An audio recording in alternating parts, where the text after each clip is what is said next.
திருப்பாடல் 102. திருப்பாடல் 102. ஆண்டவரே, என் மன்றாட்டைக் கேட்டருளும். என் அபயக்குரல் உம்மிடம் வருவதாக.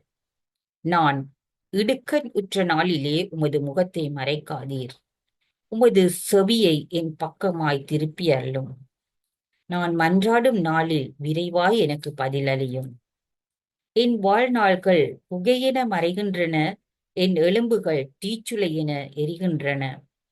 என் இதயம் புல்லைப் போலத் தீந்து கருகின்றது. என் உணவையும் நான் உண்ண மறந்தேன். என் பெருமூச்சின் பேரொலியால் என் எலும்புகள் சதையோடு ஒட்டிக்கொண்டன. நான் பாலைநிலப் பறவை போல் ஆனேன். பாழ்நிலத்தின் நாந்தி போல் ஆனேன். நான் தூக்கமின்றி தவிக்கின்றேன். உறைமேல் தனிமையாய் இருக்கும் பறவை போல் ஆனேன். என் எதிரிகள் நாள் முழுதும் என்னை இழித்துரைக்கின்றனர். என்னை எள்ளி நகையாடுவோர் என் பெயரை சொல்லி பிறரை சபிக்கின்றனர். சாம்பலை நான் உணவாகக் கொள்கின்றேன்.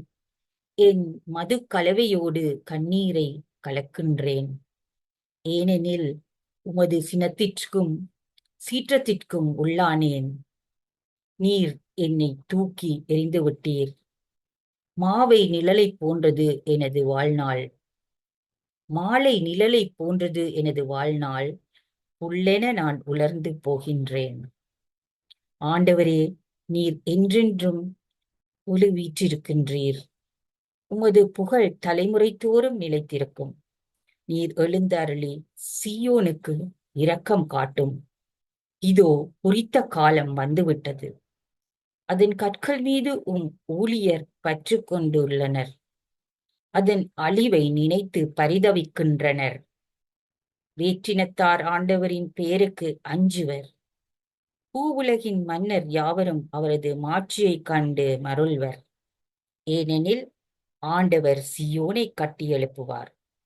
அங்கு அவர் தம் மாட்சியுடன் திகழ்வார். திக்கற்றவர்களின் வேண்டுதலுக்கு அவர் செவி கொடுப்பார். அவர்களின் மன்றாட்டை அவமதியார். இனி வரவிருக்கும் தலைமுறைக்கென இது எழுதி வைக்கப்படும். படைக்கப்படவிருக்கும் மக்கள் ஆண்டவரை புகழட்டும்.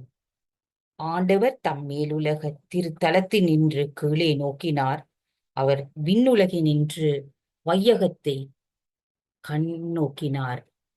அவர் சிறைப்பட்டோரின் புலம்பலுக்கு செவி சாய்ப்பார். சாவுக்கென குறிக்கப்பட்டவர்களை விடுவிப்பார். சீயோனின் ஆண்டவரின் பெயர் போற்றப்படும். எருசலேமில் அவர் தம் புகழ் அறிவிக்கப்படும். அப்போது மக்களினங்களும் அரசுகளும் ஒன்று திரண்டு ஆண்டவரை வழிபடுவர். என் வாழ்க்கை பாதையில் நடுவில் ஆண்டவர் என் வலிமையை குன்றச் செய்தார். அவரின் ஆயுளை குறுக்கிவிட்டார். நான் உரைத்தது, என் இறைவா, என் வாழ்நாளில் இடையில் என்னை எடுத்துக் கொள்ளாதேயும். உமது காலம் தலைமுறை தலைமுறையாய் உள்ளதன்றோ? முற்காலத்தில் நீர் பூவுலகுக்கு அடித்தளமிட்டீர். விண்ணுலகம் உமது கைவினை பொருள் அன்றோ? அவையோ அழிந்துவிடும், நீரோ நிலைத்திருப்பீர். அவையெல்லாம் ஆடையைப் போல் பழமையாகும். அவற்றை நீர் உடையென மாற்றுகின்றீர். அவையும் மறைந்து போகும், நீரோ மாறாதவர். உமது காலமும் முடிவற்றது. அடியாரின் பிள்ளைகள் பாதுகாப்புடன் வாழ்வர்.